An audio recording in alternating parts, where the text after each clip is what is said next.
In the pitch-black expanse of a Siberian night, a massive airliner hurtles toward the Earth. Inside the cockpit, the unimaginable is unfolding. The person in control isn't a seasoned pilot, but a terrified 15-year-old boy. The first officer sits too far back, struggling to reach the controls.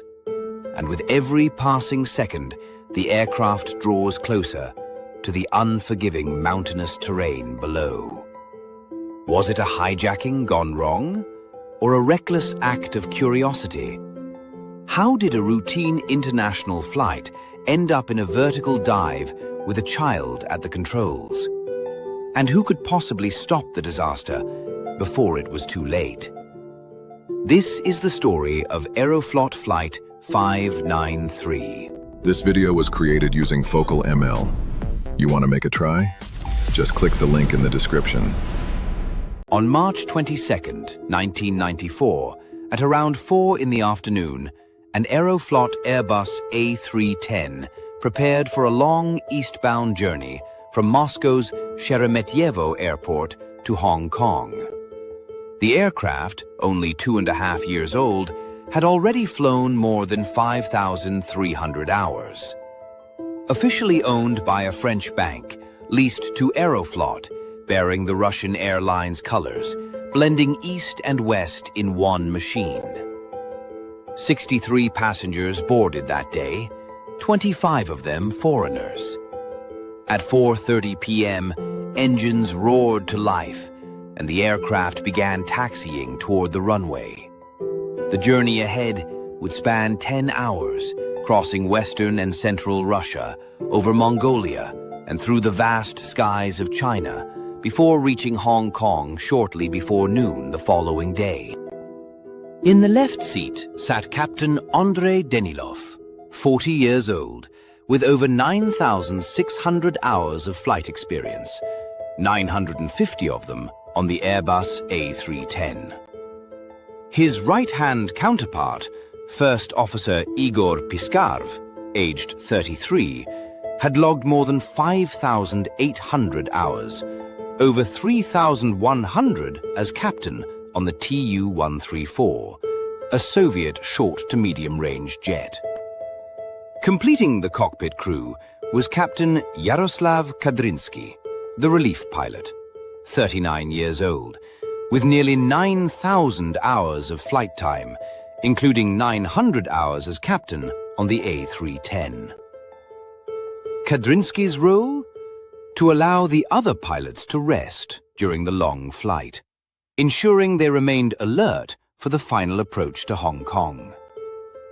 The A310 was relatively new to Aeroflot, and the pilots themselves were inexperienced with this Western-built aircraft, especially with its state-of-the-art avionics suite. After a brief taxi, the Airbus lined up on the runway. 3 pilots in the cockpit, 9 flight attendants attending to 75 passengers. The aircraft took off, climbing steadily into the crisp Siberian air.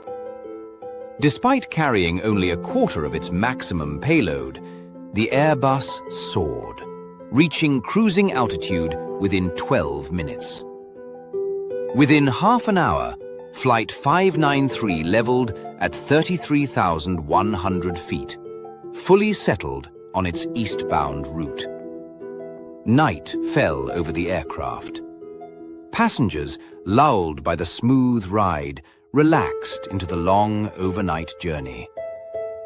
4 hours into the flight, as the aircraft approached the border with Mongolia, the routine of the cockpit was interrupted by an unusual sight.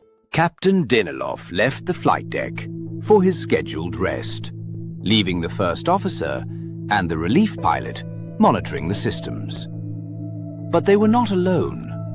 Aeroflot allowed another pilot, traveling as a passenger, to visit the cockpit.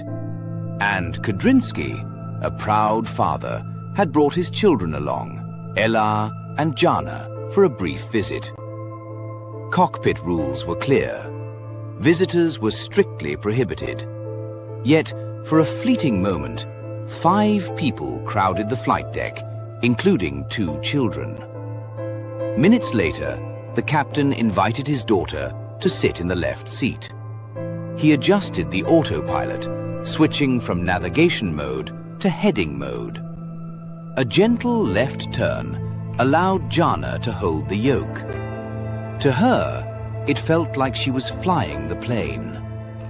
Soon it was Ella's turn. The young boy took the captain's seat, eager to feel the controls. Kudrinsky allowed him to push the yoke slightly, confident the autopilot would compensate. But the stage was set for disaster. As Ella moved the yoke further right, the Airbus automation engaged its override function, a system designed to prioritize pilot input in emergencies, disconnecting the autopilot from the ailerons while leaving other functions like altitude control active. No alarms sounded. The pilots were distracted, filming the children, unaware the aircraft was now fighting against them. The bank angle crept past 20 degrees. Lift from the wings decreased, forcing the autopilot to raise the nose. Arguments erupted over why the plane was turning on its own, yet the angle exceeded 45 degrees, far beyond the recommended limit. Autopilot authority maxed out, and Flight 593 began a slow descent. A few seconds later, the aircraft banked over 50 degrees. Nose still up, it approached its critical angle of attack, the point at which the wings could no longer sustain level flight. Buffeting began. Violent shakes ran through the cabin. An aerodynamic stall was imminent. Suddenly, the aircraft pitched higher, stalled, and the nose dropped. The first officer turned the yoke left, but Ella's near-neutral position and the Airbus's mechanical decouplers prevented a full response. The ailerons on one side moved, the other remained neutral. The aircraft's reaction was sluggish, inadequate for the situation. Disoriented, flying in darkness, with no external visual cues, the first officer fought desperately to stabilize the plane. Earlier, he had moved his seat back, limiting his reach. Precise control was nearly impossible. Chaos reigned inside the cockpit. The captain struggled to regain his seat, pinned by intense G-forces. The aircraft's airspeed climbed dangerously. Acting swiftly, the first officer reduced thrust and pulled the yoke back. The Airbus responded, climbing, slowing, regaining some control. Finally, the captain reached the cockpit, taking over from his son.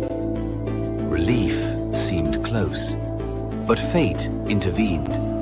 As Captain Kudrinsky shifted in his seat, his foot inadvertently pressed the left rudder pedal. The aircraft, now in a precarious stall, at low airspeed and high angle of attack, spun into a deadly rotation. Upside down, the plane plummeted, violently rolling through the air. The pilots yanked the yoke, trying desperately to counter the spin. Altimeter needles spun wildly, revealing rapid loss of altitude. With skill, persistence, and sheer will, they finally arrested the spin. Slowly, the nose rose toward the horizon. Recovery was possible, but only if there was enough altitude. Tragically, the aircraft was already too low. Just before midnight, Aeroflot Flight 593 collided with the frozen hills of southern Siberia near Novosibirsk. All 75 souls on board perished instantly.